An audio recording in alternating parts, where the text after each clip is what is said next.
saw the first Asian American appointed the interim mayor in San Francisco, and it was a really big, big deal. So those of you who live in San Francisco, and those of you who don't, who vote here, it's a very exciting time, and I will say it's about time. So I own a lobbying firm. I'm a contract lobbyist, and all of my clients are corporations. And little do they know that I grew up in a small farm town and carried with me the things that I learned growing up in a small farm town, which is there's a lot of bigotry going on, and women don't have a real place in the business world. Those kinds of issues have led me to where I am today. After I flunked out of my first year of college, I learned that some entrepreneurial skills. I got myself, like Anne, a job as a bookkeeper, and I knew nothing about bookkeeping. I still don't. And my bookkeeper could vouch for that. She doesn't even let me have my own checkbook. But you learn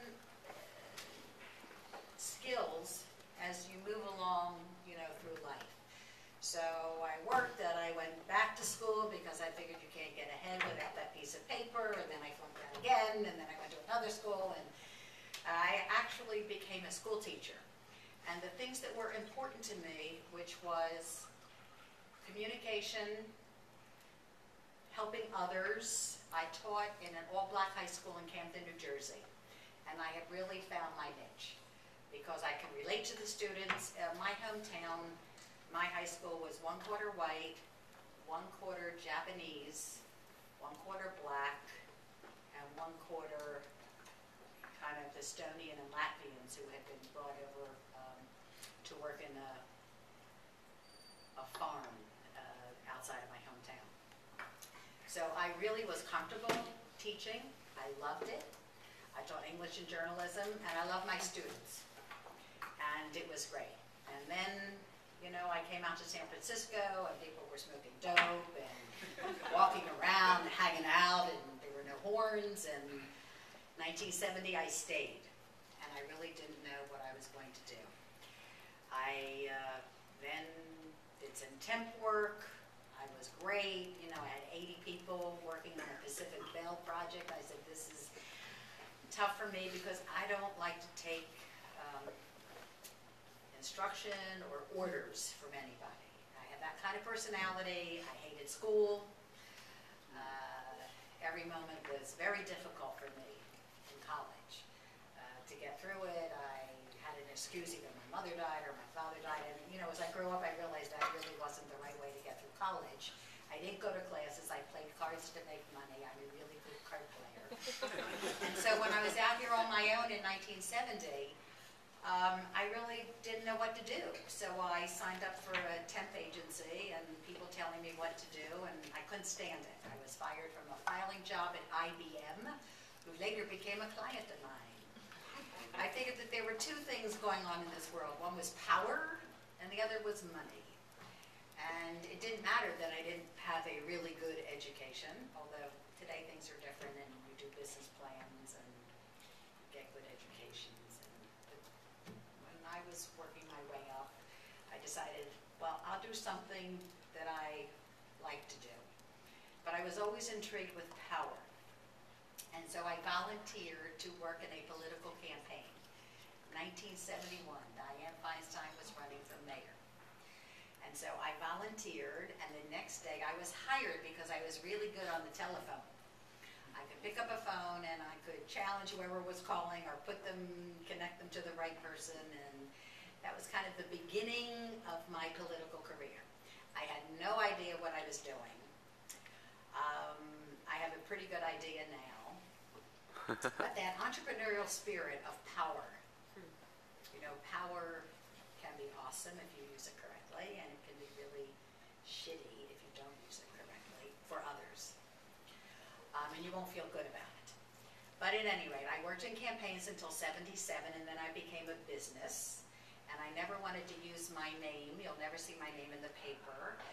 And so I used my initials, HMS, to name my business. And I started managing campaigns, and I was the only woman managing campaigns in the entire Bay Area. There was no one else in the business. I played with all the guys. And because of the things that I learned growing up, I did a lot of volunteer work. So the question about social impact, whenever I had $5, I would give $2.50 away to a group that I believed in. And for me, what was important was abortion rights. I lived through Roe v. Wade. I paid for 2 students to have abortions when I was a teacher, sending them to Puerto Rico when you couldn't have an abortion in the States.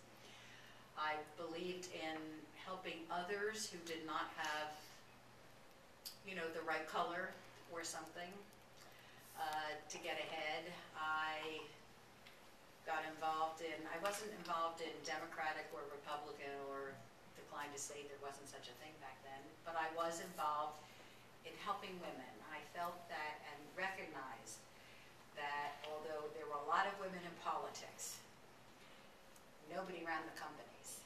And still today, I can go through my client list. I don't have one woman client. I represent corporations all around the United States. I get them what they want, and I don't deal with one woman, not one. So for me, Chevron was a client. I got them to fund a book called How to Get an Appointment, and I saw that in the corporate world, which of course what runs everything, and this was a different age. There were no VC firms or an opportunity for women to be entrepreneurial, really, in business. Or maybe I just missed out on it because I was in a different space. But I got Chevron to fund that book, and I would go around and talk. I was on the Commission on the Status of Women appointed by George Moscone. And I went around and talked about how important it was for women to focus on what they wanted to achieve as a goal, if you wanted to be involved, or I was pushing for women to be named to boards. So I would organize pickets in front of the president of Dreyer's house. Name a woman to your board. And I did it for PG&E, and they named the first woman, Leslie Lutton. She was acceptable, but she was the first woman ever named to the PG&E. So that was kind of a focus for me. And as I managed more campaigns, I had a reputation. I decided that it was very difficult to work for people I had no respect for, so I moved into the other side of politics, which is the lobbying side. And so in '83, I moved over to become a contract lobbyist. And I have no brochure, I'm not in the phone book, but for some reason I've had business all these years. I have employees, I am known in my little world. My little world is the political world. And the political world has become something that I'm not totally proud of, although I was really proud today when Ed Lee became the interim mayor, and hope that he runs for mayor. But the world of politics is a dirty world. A lobbyist doesn't take the bag of money and go around, but there are other things that occur. And I have found that there are many women who have made it in the political world because it's acceptable having women supervisors on the school board. There are women governors, not in California. There are some things that are acceptable for women, but women don't run things. They're not considered equal.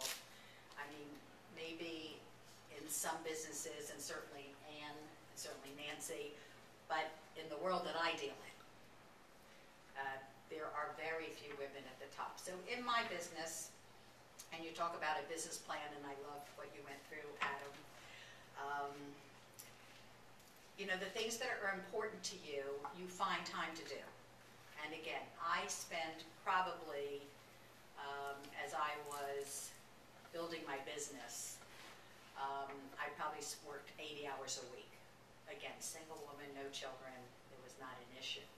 I loved my work. Every day is exciting, and it still is. I want to retire, but it is so exciting. Every day I don't know what I'm doing.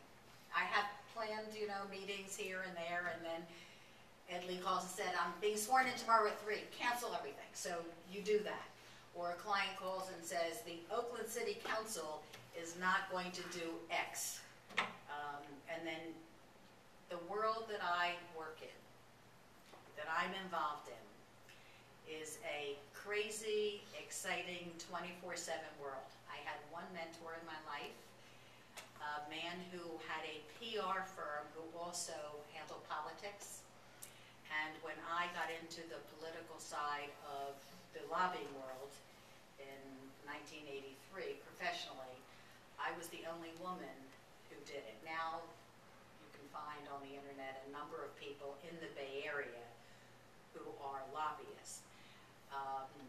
We have the only firm that just does lobbying. We do nothing else. We don't do PR, we don't do external affairs, we don't do PR. We just do lobbying, which means that in the business, 82% of the business is just coming up with political strategies that the people who run these corporations and businesses feel they need to be successful on a local level. It's very unusual, and I enjoyed talking to a couple of you before, as we were talking earlier.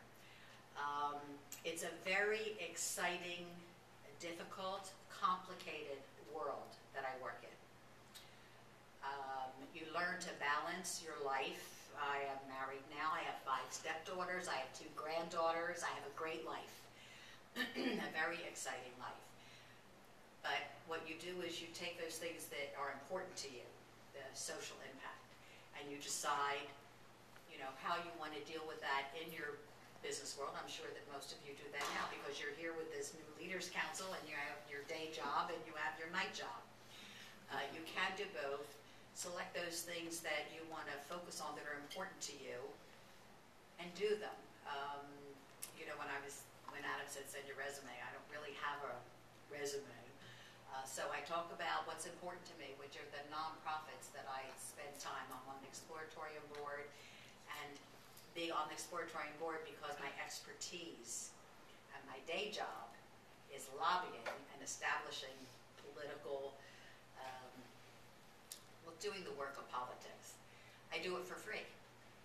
I worked for 5 years to build the new Exploratorium and did it for free because I'm on the board. Whereas when I worked on doing the politics for the Giants ballpark, I charge them.